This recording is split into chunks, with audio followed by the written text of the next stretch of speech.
मित्रों नमस्कार। मैं राकेश चंद्र जायसवाल आप लोगों का हार्दिक स्वागत अभिनंदन करता हूं Career Classes Civil Lines Gorakhpur में।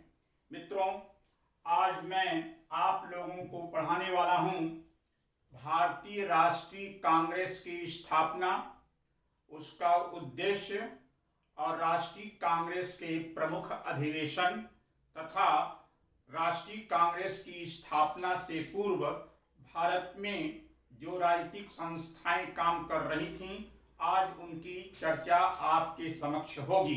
तो आइए शुरुआत किया जाए। भारतीय राष्ट्रीय कांग्रेस, भारतीय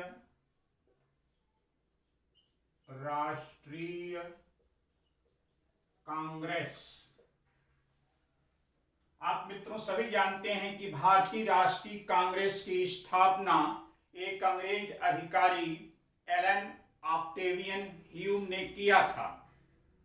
यद्यपि ए.ओ. ह्यूम भारतीय राष्ट्रीय कांग्रेस का पहले नाम रखा था वर्ष 1884 में भारतीय राष्ट्रीय संघ, किंतु दादा भाई नौरोजी के सुझाव पर उसका नाम बदल करके कर दिया गया भारतीय राष्ट्रीय कांग्रेस। भारतीय राष्ट्रीय कांग्रेस की स्थापना 28 दिसंबर 1885 को बंबई में हुआ था और बंबई में ही इसका पहला अधिवेशन हुआ। यह अधिवेशन बंबई में ग्वालिया टैंक मैदान गोकुलदास तेजपाल संस्कृत महाविद्यालय में हुआ। इस अधिवेशन की अध्यक्षता W.C. बनर्जी अर्थात व्योमेश चंद्र बनर्जी ने किया, जो उस समय के जाने माने लायर थे। इस अधिवेशन में 72 प्रतिनिधि भाग लिए थे। इसी अधिवेशन में कांग्रेस के उद्देश्य निर्धारित किए गए। वह उद्देश्य था नंबर 1, भारत के जो भी पढ़े लिखे तबके हैं, होशियार तबके हैं, बौद्धिक तबके हैं, उनको इसमें जोड़ा जाए और धीरे धीरे कांग्रेस का राष्ट्रीय स्तर पर व्यापक विस्तार किया जाए। दूसरा इसका उद्देश्य था कि जो भी राष्ट्रीय कांग्रेस के तहत जुड़ेगा वे सामाजिक कार्यों से पृथक होंगे, यानी सामाजिक धार्मिक सुधार आंदोलन इसका उद्देश्य नहीं है, राजनीतिक उद्देश्य है। हम लोग अंग्रेजी सरकार के न्यायप्रियता में विश्वास करते हैं और उनके सामने कोई भी ऐसा कार्य नहीं करेंगे जो कि उनके लिए कठिनाई पैदा करें।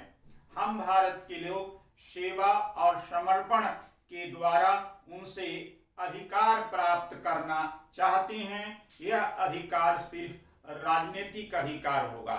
जैसे इंग्लैंड के साथ साथ भारत में सिविल सेवा कराया जाए। भारत में सिविल सेवा के साथ साथ जो नौकरशाही की पद्धति है, प्रशासन की जो पद्धति है, उसका भारतीयकरण किया जाए। भारत में जो केंद्रीय विधान परिषद होगा, प्रांतीय विधान परिषद हो, उसका विस्तार हो, भारतीयों को उसमें सम्मिलित करने का अधिकार मिले। भारतीयों को अच्छे से व्यवहार किया जाए, ऐसा कुछ भी न किया जाए जिससे कि भारतीय जनता को उम्मीदों को ठेस पहुंचे। भारत के हर शहरों में प्रतिवर्ष राष्ट्रीय कांग्रेस की स्थापना होगी। इस प्रकार से इसके कुछ सुनिश्चित उद्देश्य निर्धारित किए गए। दूसरा कांग्रेस का अधिवेशन होता है कलकत्ता में वर्ष 1886 में। इस कांग्रेस की अध्यक्षता किए थे दादा भाई नौरोजी, जिसमें 436 प्रतिनिधि भाग लिए थे। लेकिन मैं आप लोगों को पहले कुछ महत्वपूर्ण चीजों को और चर्चा करूं, तब आगे हम बात करते हैं। ए.ओ. ह्यूम जब भारतीय राष्ट्रीय कांग्रेस की स्थापना करने जा रहा था तो उसने कलकत्ता विश्वविद्यालय के छात्रों से एक अपील किया कि आप लोग पढ़े लिखे लोग हो, हमारे इस राष्ट्रीय कार्य में आप सहयोग करें। तो कलकत्ता विश्वविद्यालय के छात्रों ने इन्हें पत्र लिख करके धन्यवाद देते हुए कहा, हम लोग आपके साथ हैं। जब राष्ट्रीय कांग्रेस की स्थापना हो रही थी तो उस समय भारत का गवर्नर जनरल या वायसराय था लॉर्ड डफरिन। ऐसा कहा जाता है कि डफरिन के ही सहयोग से ए.ओ. ह्यूम ने कांग्रेस की स्थापना किया। मित्रों, एक बात मैं और कहना चाहता हूं, ए.ओ. ह्यूम कांग्रेस की स्थापना से पूर्व उत्तर भारत के विभिन्न जिलों में जिलाधिकारी के पद पर कार्य किया था और अपने कार्य के दौरान उसको यह महसूस हुआ कि उत्तर भारत के लोगों में पुनः अंग्रेजी सरकार के प्रति एक रोष, एक नाराजगी डेवलप हो रही है। यदि समय रहते इसको दूर नहीं किया जाएगा तो 1857 की क्रांति से भी बड़ा विद्रोह हो सकता है। ए.ओ. ह्यूम ने, एलन ऑक्टेवियन ह्यूम ने अपनी बातों को डफरिन तक पहुंचाया और फिर डफरिन के सुझाव पर इसने एक अखिल भारतीय स्तर पर एक पॉलिटिकल फोरम का निर्माण करना प्रयास किया। ए.ओ. ह्यूम ने जब राष्ट्रीय पॉलिटिकल फोरम के निर्माण करने जा रहा था तो उससे पूर्व भारत में जो पढ़े लिखे बौद्धिक तबके थे उनसे भी कहीं न कहीं सलाह किया था, जिसमें विमोच चंद्र बनर्जी, दादा भाई नौरोजी, बदरुद्दीन तैयब जी, फिरोज शाह मेहता, गोपाल कृष्ण गोखले इत्यादि लोगों से उसने विचार विमर्श किया और अंततः भारतीय राष्ट्रीय कांग्रेस का स्वरूप उभर करके सामने आता है। तो आइए हम उसको लिख लिख करके आपको बताते हैं। तो भारतीय राष्ट्रीय कांग्रेस संस्थापक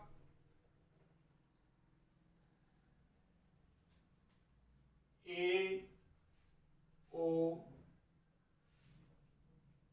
ह्यूम, इसका पूरा नाम है एलन ऑक्टेवियन ह्यूम, जो एक अंग्रेज अधिकारी थे। प्रथम अधिवेशन ये हुआ था वर्ष 1885 बंबई में हुआ और ग्वालियर टैंक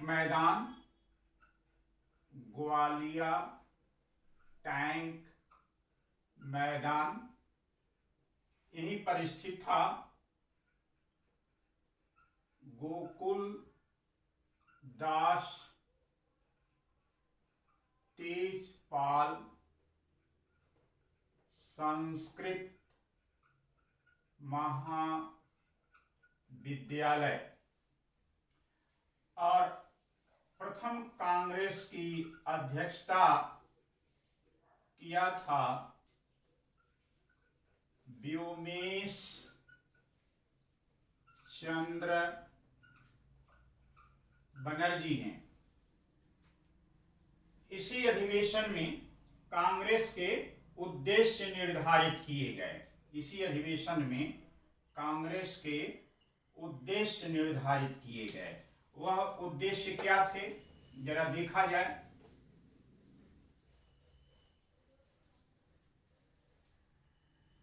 कांग्रेस का प्रथम उद्देश्य था, फर्स्ट उद्देश्य कांग्रेस का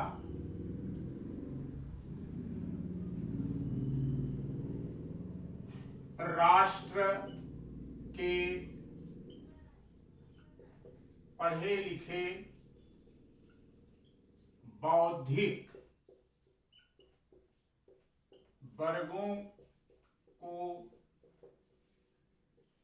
आपस में जोड़ा जाए।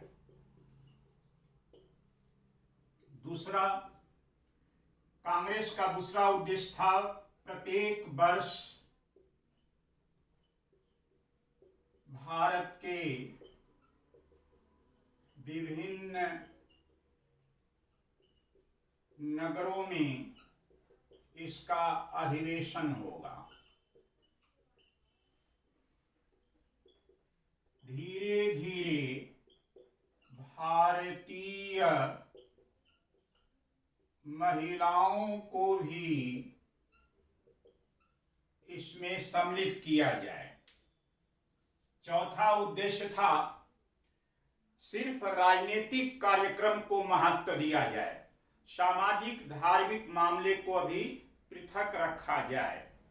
सेवा और समर्पण सहयोग के द्वारा हम अंग्रेजी प्रशासन को प्रभावित कर उनसे अधिकार प्राप्त करेंगे, ऐसा इसका प्रमुख उद्देश्य था। अब आइए फिर देखा जाए कि कांग्रेस के प्रमुख अधिवेशन कब कब हुए, कौन कौन अध्यक्षता किया था, तो जरा उसको देखें। भारतीय राष्ट्रीय कांग्रेस के प्रमुख अधिवेशन, मेन अधिवेशन, तो मैंने कहा प्रथम हुआ था बंबई में। बंबई में प्रथम अधिवेशन हुआ, अध्यक्षता किए थे व्योमेश चंद्र बनर्जी। 72 प्रतिनिधि भाग लिए और इसी अधिवेशन में कांग्रेस के उद्देश्य निर्धारित किए गए। बंबई में जब अधिवेशन हुआ 28 दिसंबर 1885, उसके बाद फिर 1886 कलकत्ता में कांग्रेस का अधिवेशन होता है और इसकी अध्यक्षता कर रहे हैं दादा भाई नौरोजी। इस अधिवेशन में कुल 436 प्रतिनिधि भाग लिए थे जो है। फिर 1887 में कांग्रेस का अधिवेशन होता है मद्रास में और इसकी अध्यक्षता किए थे बदरुद्दीन तैयब जी। यह भारत के प्रथम मुस्लिम थे जिन्होंने मद्रास कांग्रेस की स्थापना किया। फिर 1888 इलाहाबाद में कांग्रेस की स्थापना होती है। यह ध्यान रखिएगा, उत्तर प्रदेश में कांग्रेस की पहली बैठक इलाहाबाद में 1888 में हुआ था, अक्सर परीक्षा में आता है। और इस बैठक की अध्यक्षता किए थे जॉर्ज यूले ने अध्यक्षता किया। यह ध्यान रखिएगा, जॉर्ज यूले प्रथम अंग्रेज या यूरोपियंस थे जिन्होंने कांग्रेस की स्थापना किया। 1889 में बंबई में पुनः कांग्रेस का अधिवेशन होता है और विलियम वेडबर्न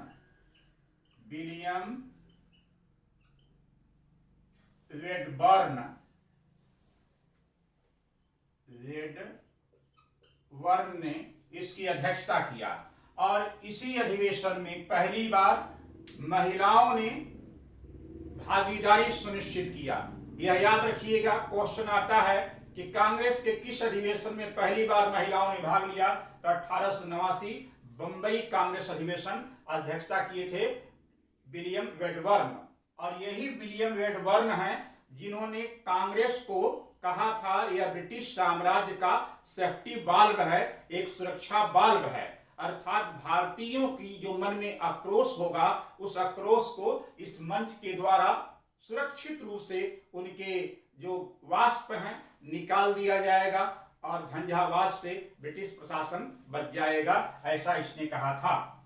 अब आइए, 1889 बंबई में विलियम वेडबर्न ने अध्यक्षता कर दिया, महिलाओं ने इससे पहली बार भागीदारी की। बस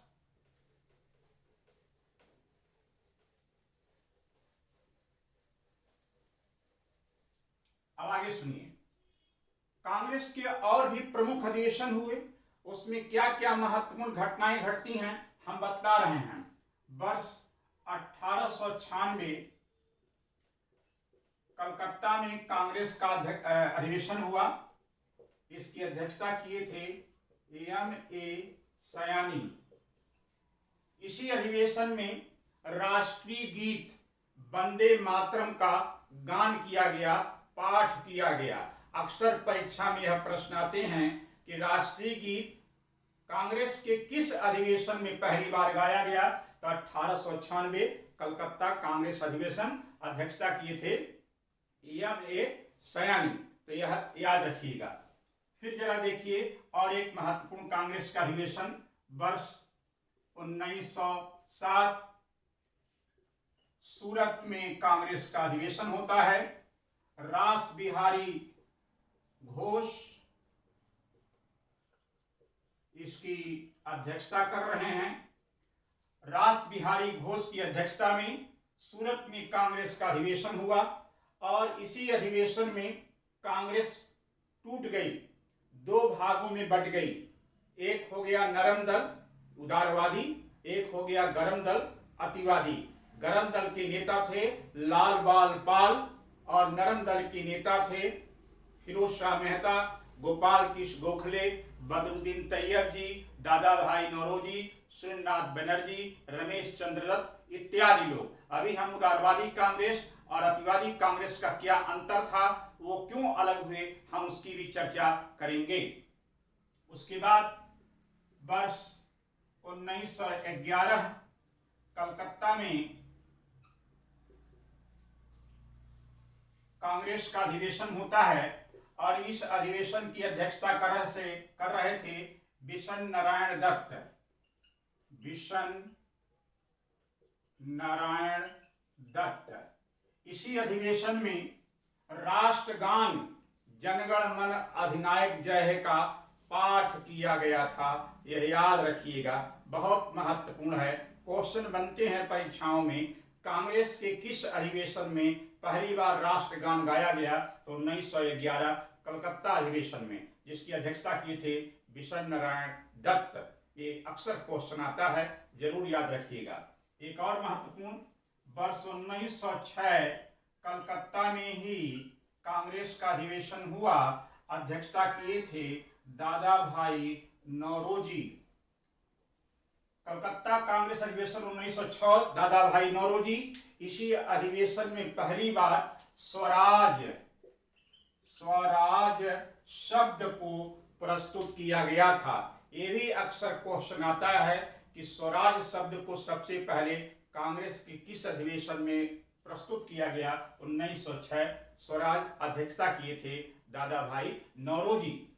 अब आगे आइए, वर्ष 1916 में लखनऊ में कांग्रेस की अध्यक्षता अधिवेशन हुआ, जिसकी अध्यक्षता किए थे अंबिका चरण मजूमदार ने। इसी अधिवेशन में गरम दल नरम दल, जो कांग्रेस के दो भाग बन गए थे 1907 में सूरत अधिवेशन में, पुनः एक हो गए यहां पर। और इसी अधिवेशन में कांग्रेस तथा मुस्लिम लीग के मध्य ज्वाइंट पैक्ट होता है, संयुक्त अधिवेशन होता है। यह बहुत इंपॉर्टेंट है, हर परीक्षाओं में यह पूछा जाता है और पूछा गया है। अब जरा उसको आगे देखिए, वर्ष 1917 कलकत्ता में कांग्रेस का अधिवेशन हुआ। पहली बार एक महिला कांग्रेस की अध्यक्षता कर रही हैं और उस महिला का नाम है एनी विसेंट। एनी विसेंट पहली महिला जो कलकत्ता कांग्रेस की अध्यक्ष बनती हैं, यह ध्यान रखिएगा। और 1925 कानपुर कांग्रेस की अध्यक्षता पहली भारतीय महिला सरोजनी नायडू कर रही हैं अध्यक्षता। सरोजनी नायडू भारत की पहली महिला जो कांग्रेस की अध्यक्षता की, कानपुर 1925। ये भी क्वेश्चन आता है। और पहली महिला एनी बिसेंट 1917 कलकत्ता कांग्रेस की अध्यक्षता कर रही हैं। अब आगे सुनिए, महात्मा गांधी जी एक ही बार कांग्रेस के अध्यक्ष बने। वर्ष 1924 बेलगांव, ये कर्नाटक में है, बेलगांव गांधी जी पहली बार कांग्रेस के अध्यक्ष बने। एक ही बार पूरे लाइफ में अध्यक्ष बने थे। और ये भी मजेदार बात है कि इसी अधिवेशन में कांग्रेस और मुस्लिम लीग पुनः दोनों पृथक हो गए, अलग अलग हो गए। आगे सुनिए। वर्ष 1920 में कलकत्ता में कांग्रेस का विशेष अधिवेशन हुआ था, जिसकी अध्यक्षता लाला लाजपत राय ने किया था। विशेष अधिवेशन कांग्रेस का कलकत्ता में हुआ 1920 में, अध्यक्षता लाला लाजपत राय। इसी अधिवेशन में असहयोग आंदोलन चलाने के लिए मंजूरी प्रदान किया गया। यह भी एक महत्वपूर्ण घटना है, इसको आप लोग याद रखिएगा। वर्ष 1929 में कांग्रेस का राष्ट्रीय अधिवेशन लाहौर में हो रहा था। अध्यक्षता कर रहे थे पंडित जवाहरलाल नेहरू। इसी अधिवेशन में पूर्ण स्वराज का प्रस्ताव पारित किया गया।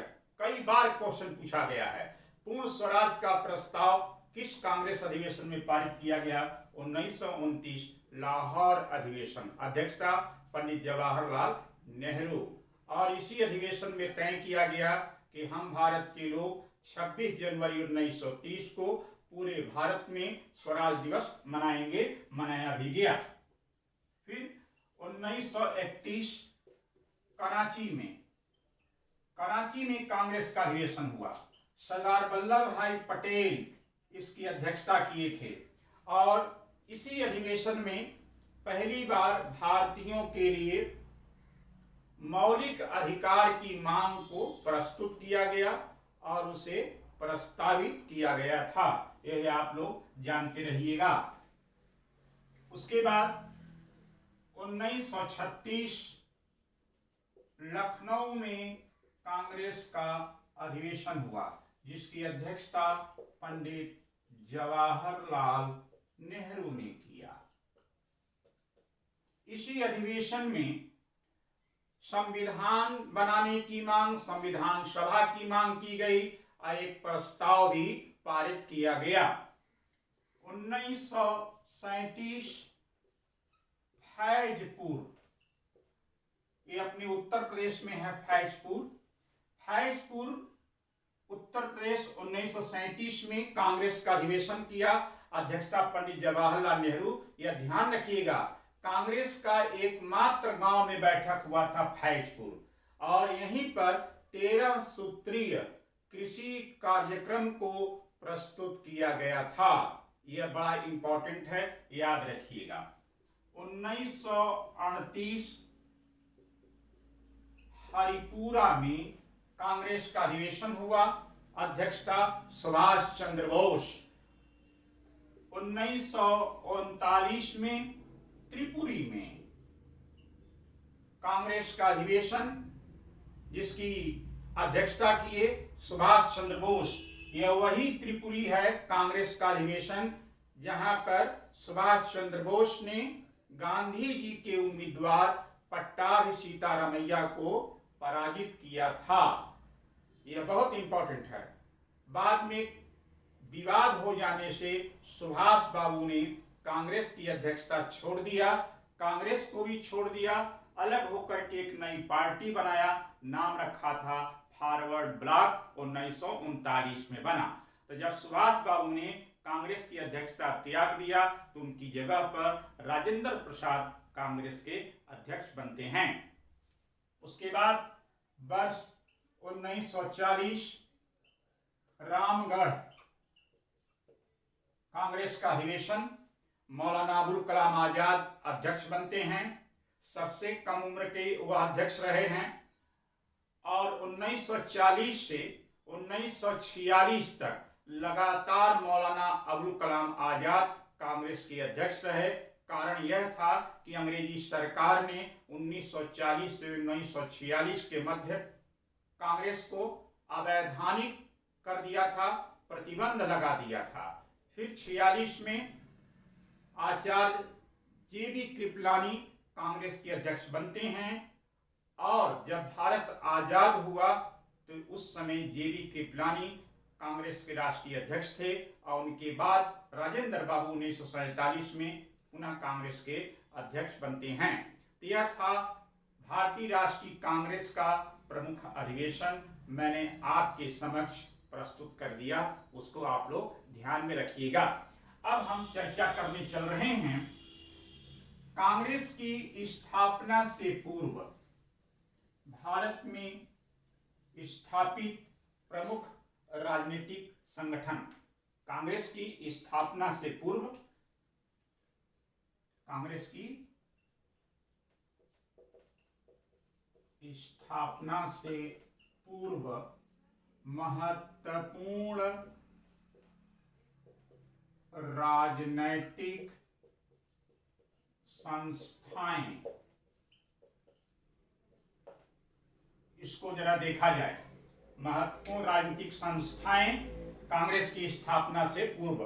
कांग्रेस की स्थापना 28 दिसंबर 1885, उससे पहले भी तो भारत में कुछ राजनीतिक संस्थाएं काम कर रही थीं। वो कौन कौन राजनीतिक संस्थाएं थीं, हम जरा प्रमुख रूप से प्रस्तुत कर रहे हैं। पहला राजनीतिक संस्था थी land holders society. Land holders society का गठन हुआ था 1838 में। 1838 में लैंड होल्डर सोसाइटी का गठन हुआ। इसके संस्थापक थे द्वारका नाथ टैगोर एवं राधा कांत देव। द्वारकानाथ टैगोर और राधा कांत देव जी के द्वारा 1838 में लैंड होल्डर सोसाइटी का गठन किया गया था। यह भारत की पहली राजनीतिक संस्था थी, इसको याद रखिएगा। अब हम लोग बात करते हैं दूसरा, Bengal British India Society. Bengal British India Society, इसका गठन हुआ था 1843 में और इसके संस्थापक थे जॉर्ज थॉमसन एवं प्यारी चंद्र मित्र। प्यारी चंद्र मित्र, जॉर्ज थॉमसन और प्यारी चंद्र मित्र ने मिलकर 1843 में बंगाल ब्रिटिश इंडिया एसोसिएशन का गठन किया गया था। ये बहुत ही इंपॉर्टेंट है, इसको याद रखिएगा। उसके बाद British Indian association, British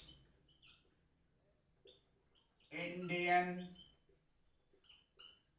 association, बहुत इंपॉर्टेंट, गठन हुआ था 1951 में। ब्रिटिश इंडियन एसोसिएशन का गठन हुआ 1951 में। इसके संस्थापक थे राजेंद्र लाल मित्र। राजेंद्र लाल मित्र तथा राधाकांत देव। राधाकांत देव इसके संस्थापक थे। तो यह याद रखिएगा। और 1951 में इसकी स्थापना हुई थी। उसके बाद हम लोग बात करते हैं बहुत इंपॉर्टेंट वर्ष 1866 में east India association. East India association. East India association का गठन 1866 में हुआ और यह लंदन में हुआ था। और दादा भाई नौरोजी ने इसका गठन किया। और इसके पूर्व जो मैंने 3 गठन लिखवाए हैं वह सब कलकत्ता में था, लेकिन यह चौथा जो है लंदन में दादा भाई नौरोजी ने स्थापना किया था। इसको याद रखिएगा, ठीक है। उसके बाद हम लोग बात करते हैं पूना सार्वजनिक सभा। पूना सार्वजनिक सभा का स्थापना हुआ था 1870 में, और इसको बनाया था महागोविंद रानाडे। महागोविंद रानाडे ने पुणे में पूना सार्वजनिक सभा 1870 बनाया। यह भी एक दक्षिण भारत की या मध्य भारत की एक महत्वपूर्ण राजनीतिक संगठन था। उसके बाद फिर बना इंडियन लीग। यह कलकत्ता में बना वर्ष 1875 में, और बनाया था शिशिर कुमार घोष। शिशिर कुमार घोष ने इंडियन लीग की स्थापना 1875 में कलकत्ता में किया था, जो बहुत महत्वपूर्ण है। उसके बाद हम लोग बात करते हैं वर्ष 1876 कलकत्ता में इंडियन एसोसिएशन